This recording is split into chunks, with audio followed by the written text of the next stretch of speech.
നിങ്ങളുടെ ജീവിതത്തിലെ കഷ്ടപ്പാടുകളൊന്നും ഒരു ശിക്ഷയല്ല, മറിച്ച് ദൈവം നിങ്ങൾക്കു വേണ്ടി തന്നെ ഉപയോഗിക്കുന്ന ഒരു ഉപകരണം മാത്രമാണെന്ന് ഞാൻ പറഞ്ഞാൽ എങ്ങനെയുണ്ടാവും? വിശ്വസിക്കാൻ ചിലപ്പോൾ കുറച്ച് പ്രയാസമായിരിക്കും അല്ലേ? പക്ഷെ അതാണ് സത്യം. നമ്മുടെയൊക്കെ ഏറ്റവും വലിയ വളർച്ച വരുന്നത് ഏറ്റവും വലിയ വേദനയിൽ നിന്നാണ് എന്നുള്ള ആ ഒരു പരമമായ സത്യം. ഇതൊരു പ്രപഞ്ച നിയമമാണ്. നമ്മുടെയൊക്കെ കണ്ണിന്റെ മുന്നിൽ തന്നെ ഒളിപ്പിച്ചു വെച്ചിരിക്കുന്ന ഒരു സത്യം. ഈ സത്യം നമുക്ക് നന്നായി അറിയാമെന്ന് നമ്മൾ കരുതുന്ന ആ ദൈവത്തെക്കുറിച്ച്, നമ്മുടെ പ്രാർത്ഥനകളെക്കുറിച്ച്, എന്തിന് നമ്മുടെ ജീവിതത്തെക്കുറിച്ച് പോലും അസ്വസ്ഥതയുണ്ടാക്കുന്ന ചില ചോദ്യങ്ങൾ ചോദിക്കാൻ നമ്മളെ നിർബന്ധിക്കും. ഇതാണ് നമ്മുടെ ഒന്നാമത്തെ ചോദ്യം. നമ്മളെല്ലാവരും എപ്പോഴെങ്കിലുമൊക്കെ സ്വയം ചോദിച്ചിട്ടുള്ളൊരു ചോദ്യമാണ്, അല്ലേ? എന്തിനാണ് നല്ല മനുഷ്യർക്ക് ഇങ്ങനെയൊക്കെ സംഭവിക്കുന്നത്? എന്തിനാണ് ഇത്രയൊക്കെ പ്രാർത്ഥിച്ചിട്ടും ജീവിതത്തിൽ വലിയ നഷ്ടങ്ങൾ വരുന്നത്? ഒരുപക്ഷെ നമ്മൾ അനുഗ്രഹമെന്ന് കരുതുന്നതും ദൈവം യഥാർത്ഥത്തിൽ അനുഗ്രഹമായി നൽകുന്നതും രണ്ടു വേറെ വേറെ കാര്യങ്ങളായതുകൊണ്ടാവാം. ഇനി രണ്ടാമത്തെ ചോദ്യം ഒന്ന് ആലോചിച്ചു നോക്കിക്കേ. ഇതിന്റെ ഒരു വലിപ്പം ഒരാളുടെയോ ഒരു രാജ്യത്തിന്റെയോ അല്ല. 14 ലോകങ്ങളിലെ നമുക്ക് സങ്കൽപ്പിക്കാൻ പോലും പറ്റാത്ത അത്രയും ജീവികളുടെ, അവരെല്ലാം ചെയ്തുകൂട്ടിയ എല്ലാ പാപങ്ങളെയും ഒരൊറ്റ വാക്കുകൊണ്ടില്ലാതാക്കാൻ പറ്റുമെന്ന്. ഇതൊരു അതിശോക്തിയല്ലേ? അതോ നമ്മൾക്ക് മനസ്സിലാകാത്ത എന്തെങ്കിലും ഒരു പ്രപഞ്ച നിയമം ഇതിന് പിന്നിലുണ്ടോ? ഒടുവിൽ നിങ്ങളെയും എന്നെയും നേരിട്ട് ബാധിക്കുന്ന ഒരു ചോദ്യം, ഒരുപക്ഷേ നമ്മൾ ഈ നിമിഷം വരെ അറിയാതെ ചെയ്തുകൊണ്ടിരിക്കുന്ന ഒരു വലിയ തെറ്റ് എന്തായിരിക്കുമത്? ഈ 3 ചോദ്യങ്ങളും ഒരു സൂചനയാണ്. നമ്മൾ കാണുന്ന ഈ യാഥാർത്ഥ്യത്തിനും അപ്പുറം വലിയൊരു സത്യമുണ്ടെന്നതിന്റെ സൂചന. നമുക്ക് ഒരുമിച്ച് ഈ ചോദ്യങ്ങളുടെ ഉത്തരം കണ്ടെത്താം. നമ്മുടെയൊക്കെ ജീവിതം ഒന്ന് നോക്കിക്കേ. ഒരു പ്രശ്നം തീരുമ്പോഴേക്കും അടുത്തത് വരും. ഒരു ജോലി കിട്ടുമ്പോൾ സന്തോഷം. പക്ഷെ ആ സന്തോഷം തീരും മുൻപേ അടുത്ത ടെൻഷൻ തുടങ്ങും. കുറച്ച് പണം കിട്ടുമ്പോൾ സന്തോഷിക്കും. പക്ഷേ കൂടുതൽ കിട്ടാനായി പിന്നെയും ഓട്ടം തുടങ്ങും. കുറച്ച് സന്തോഷം, അതിനേക്കാൾ കൂടുതൽ ദുഃഖം. ഇതൊരു തുടർക്കഥയല്ലേ? ഒരേ ചക്രത്തിൽ വീണ്ടും വീണ്ടും കറങ്ങിക്കൊണ്ടിരിക്കുന്ന ഒരവസ്ഥ. ഉള്ളിന്റെ ഉള്ളിലൊരു തരം അസ്വസ്ഥത. ഇതിനെ വെറും ഒരു പുരാണത്തിലെ വാക്കായിട്ട് കാണരുത്. ഇന്ന് നമ്മൾ ആൻസൈറ്റി, സ്ട്രെസ്, ഡിപ്രഷൻ എന്നൊക്കെ പറയുന്ന ആ ഒരു ഉള്ളിലെ അസ്വസ്ഥതയില്ലേ, അതിന് പണ്ടുള്ളവർ കൊടുത്ത പേരാണിത്. പുറത്തുള്ള ഒന്നിനും നമുക്ക് നിരന്തരമായ സമാധാനം തരാൻ പറ്റില്ല എന്ന തിരിച്ചറിവില്ലായ്മയിൽ നിന്നുണ്ടാകുന്നൊരു രോഗം. യഥാർത്ഥ സന്തോഷം കണ്ടെത്താൻ ശ്രമിക്കുന്ന നമ്മളെ തടഞ്ഞു നിർത്തുന്ന ആത്മാവിന്റെ അസുഖം. മഹാഭാരതത്തിലെ കുന്തിയുടെ ഈ വാക്കുകൾ എന്തൊരു വിചിത്രമാണെന്ന് നോക്കിക്കേ. അവർ കൃഷ്ണനോട് ചോദിച്ചത് കൂടുതൽ സമ്പത്തോ വിജയമോ അല്ല, കൂടുതൽ കഷ്ടപ്പാടുകളായിരുന്നു. കാരണം സന്തോഷത്തിന്റെ ലഹരിയിൽ അവർ ഭഗവാനെ മറന്നുപോകുമെന്നും, പക്ഷെ വേദനയുടെ ആഴങ്ങളിൽ ഓരോ നിമിഷവും ഭഗവാനോട് കൂടുതൽ അടുക്കുമെന്നും അവർക്കറിയാമായിരുന്നു. അതായത് കഷ്ടപ്പാടുകൾ ദൈവത്തെ ഓർക്കാനുള്ള ഒരു ഉപാധിയായി മാറുന്നു. അപ്പോൾ നമ്മൾ ഒഴിവാക്കാൻ നോക്കുന്ന ഈ വേദന തന്നെയാണെങ്കിലോ നമ്മളെ ദൈവത്തിലേക്കടുപ്പിക്കുന്ന വഴി. അപ്പോൾ ഈ സംസാരമെന്ന അസുഖത്തിനുള്ള മരുന്നെവിടെയാണ്? നമ്മൾ പുറത്തുള്ള ലോകത്താണ് അതിന് പരിഹാരം തേടി അലയുന്നത്. പക്ഷേ ആത്യന്തികനായ ആ വൈദ്യൻ അതിനുള്ള കുറിപ്പടി നമ്മുടെ ഉള്ളിൽ തന്നെ തന്നിട്ടുണ്ട്. 8 പേരുകൾക്കുള്ളിൽ ഒളിപ്പിച്ചുവെച്ച ഒരു രഹസ്യ ഫോർമുല. ആ പേരുകളുടെ അർത്ഥം മനസ്സിലാക്കുന്നതിലൂടെ ഈ ലോകത്തെക്കുറിച്ചുള്ള നമ്മുടെ കാഴ്ചപ്പാട് തന്നെ മാറും. നമുക്ക് ആ രഹസ്യം എന്താണെന്ന് നോക്കാം.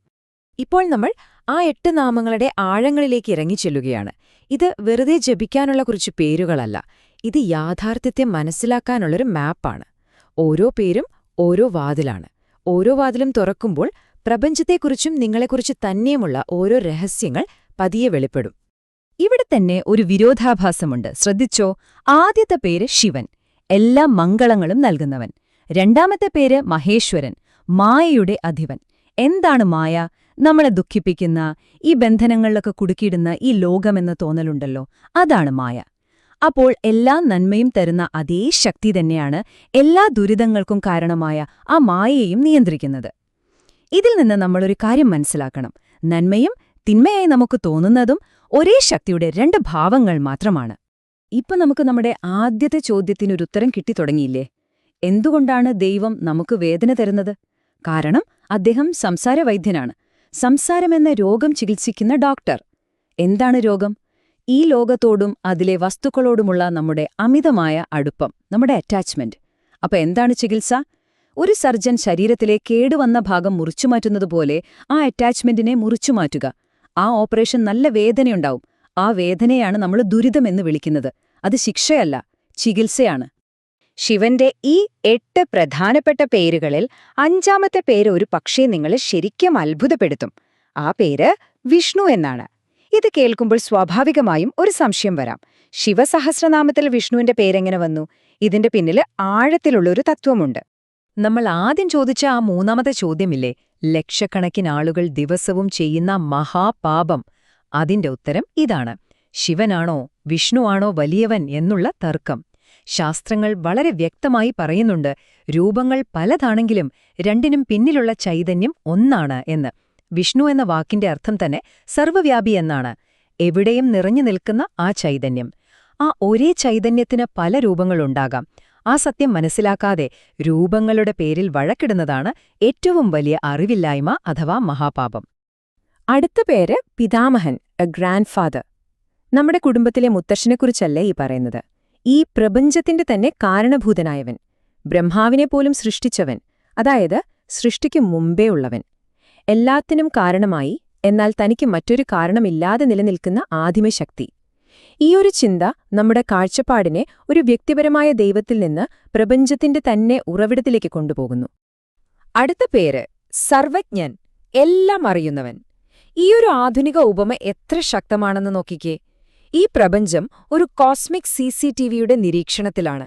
പക്ഷെ ഇത് നമ്മളെ പേടിപ്പിച്ച് ശിക്ഷിക്കാൻ വേണ്ടിയല്ല, മറിച്ച് ഒന്നും വെറുതെ ആവില്ല എന്ന് നമ്മളെ ഓർമ്മിപ്പിക്കാനാണ്. നിങ്ങളുടെ ഓരോ നല്ല ചിന്തയ്ക്കും, ഓരോ രഹസ്യമായ പ്രാർത്ഥനയ്ക്കും, ഓരോ ചെറിയ സഹായത്തിനും ഫലമുണ്ട്. കാരണം എല്ലാം അറിയുന്ന ഒരാള് അത് കാണുന്നുണ്ട്. ഇനി 8ാമത്തെയും അവസാനത്തെയും പേര് പരമാത്മാ.